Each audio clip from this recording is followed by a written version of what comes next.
Hello mga palangga! O, diba, nakapag-shopping ang Lola Bells because today is, nakapunta ako ng Divisoria mga palangga. So, alam nyo na, kapag pupunta ang Divisoria ng inyong langking, inyong Lola Bells, ay kailangan mamimili ng tuyo. And of course, mga palangga, dahil ayaw ko nang magluto at nagkikrib talaga ako ng lutong bahay, kaya alam nyo na, bumili ako ng menudo with rice. Huy! May mga atay-atay pa, day. Oh, ang dami, oh. May kamahalan, pero syempre wala tayo sa Pilipinas kaya hindi tayo magre-reklamo. So, yung grocery ko ngayon, mga palangga, is cost 132 Canadian dollar. Pero hindi na tayo magmamatter dyan kasi nasa ibang planeta na tayo, kaya ganun talaga ang presyo, kakaiba. So, ito na yung danggit natin, oh, di ba?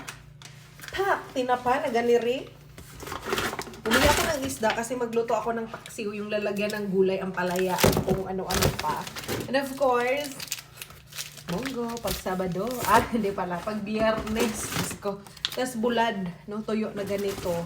And then, bumili ako ng daing, yung marinated na, yung ipipreto na diretso, day. And of course, pangtawid gutom. Hindi tayo ng ganito kasi malapit na tayo mag-birthday. Magluto tayo ng pansit. Pinakurat. Baka naman, makuratan ka. Kopi kong usa ka sako. Egg bites. Nagana lang, hindi pa balit. Ay, ang gata, diri ako nakasulay gata nga naslata or nasa shea. Wala dyan kayo choice. So, may punuan diri lubi. Pampalasa.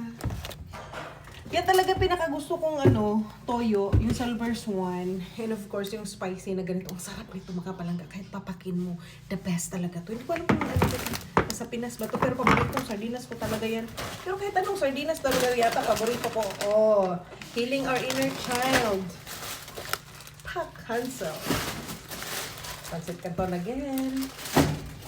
And kaya tayo may gata kasi meron akong laing. So, ayun lang mga palangga ang ating shopping galore sa Divisoria for today's video.